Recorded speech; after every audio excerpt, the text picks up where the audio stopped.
Shalom saudara, pada Voice of Pentecost kali ini kita akan membahas mengenai siapa itu pemenang. Seringkali kita dengan cepat menilai keadaan luar seorang atau apa yang terlihat, lalu membuat kesimpulan. Apakah orang tersebut berhasil atau tidak berhasil? Misalnya ada orang yang sedang mengalami kesulitan keuangan, kesehatan, dan juga masalah-masalah yang lain, kita akan cenderung menyebutnya orang itu sedang mengalami kekalahan. Seorang yang kalah. Sedangkan sebaliknya, orang yang sedang berjaya, penuh berkat, kesehatan yang baik, keuangan yang melimpah, kita akan menyebutnya mereka sedang mengalami kemenangan. Seorang pemenang. Tapi pertama-tama, mari kita melihat dari sudut pandang firman Tuhan. Dalam 2 Korintus 2 ayat 14 disebutkan, tetapi syukur bagi Allah, yang dalam Kristus selalu membawa kami di jalan kemenangannya. Dengan perantaraan kami yang menyebarkan keharuman pengenalan akan Dia di mana-mana. Kita melihat dari ayat tersebut bahwa Kristus adalah sang pemenang. Jalan yang dilaluinya adalah jalan kemenangan. Bagaimana Kristus dapat menjadi sang pemenang?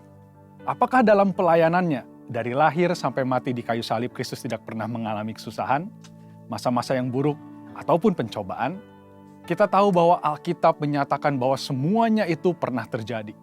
Bahkan yang namanya pengkhianatan dari orang-orang yang terdekat pun dialami oleh Kristus.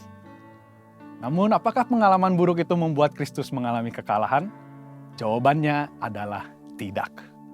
Kristus tidak pernah mengalami kekalahan sekalipun dalam berbagai pencobaan, tekanan, kesalahpahaman, dan penolakan dari banyak orang. Mengapa hal itu dapat terjadi? Karena dalam pelayanannya, Tuhan Yesus selalu mengikuti apa yang menjadi perintah Bapa. Yohanes 12 ayat 49 menyatakan, sebab aku berkata-kata bukan dari diriku sendiri, tetapi Bapa yang mengutus aku, Dialah yang memerintahkan aku untuk mengatakan apa yang harus aku katakan dan aku sampaikan. Jadi kita mendapati dari firman bahwa dengan melakukan segala sesuatu yang diarahkan oleh Bapa, maka Kristus selalu mendapatkan kemenangan. Mungkin timbul pertanyaan, mengapa Kristus yang selalu menang pada akhirnya terlihat menderita dan kalah pada waktu disalib? Yesus terlihat tidak berdaya. Bahkan ahli-ahli Taurat mengejek Yesus karena hal itu. Juga seorang penjahat yang ada di samping Yesus waktu disalib. Namun firman menyatakan bahwa salib dan kematian Yesus bukanlah kekalahan sama sekali. Bahkan itu adalah sebuah kemenangan besar. Puncak kemenangan Yesus. Orang-orang melihatnya sebagai kekalahan karena memiliki paradigma yang keliru. Lalu, siapa pemenang itu? Pemenang adalah orang yang setia berada di dalam Kristus. Orang-orang percaya perlu mengerti bahwa yang paling penting adalah keselamatan dan setia di dalam Kristus. Namun perlu juga diingat bahwa iblis tetap bekerja dengan tipu muslihat supaya orang-orang percaya memperoleh kesuksesan dengan cara-cara di luar Kristus.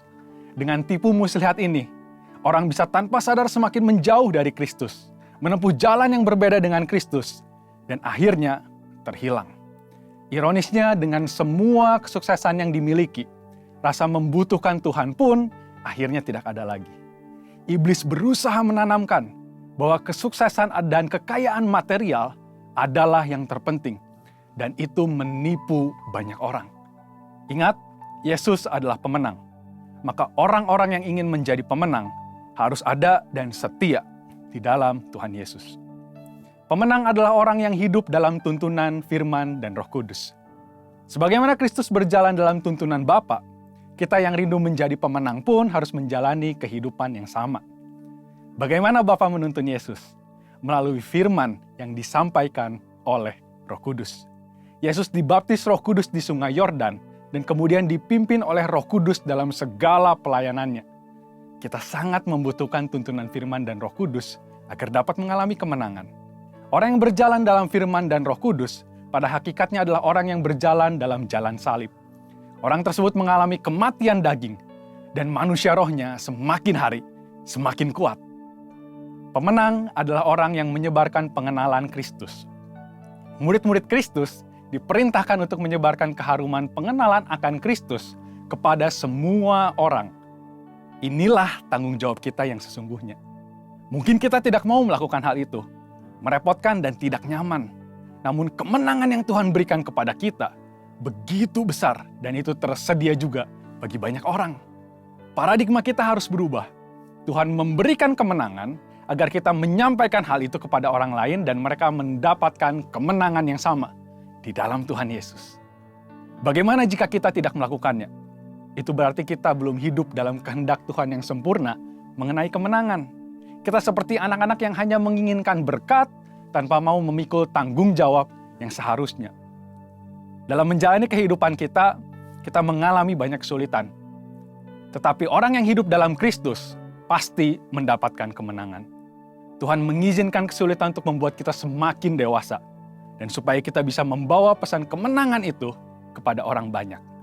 Karena itu, saudara, mari kita bangkit dan jadilah pemenang. Untuk penjelasan lebih lengkap dari tim teologi kami, silakan buka link yang ada di atas atau scan QR Code yang tersedia. Tuhan Yesus memberkati.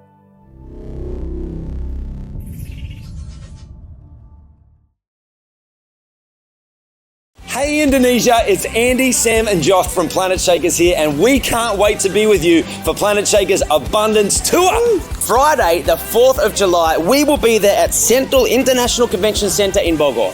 It's going to be so amazing because the Planet Shakers band will be there and also Pastor Russell will be speaking. So you know, guys, it's going to be a move of God. So you want to come, you want to position yourself because your miracle is in the making.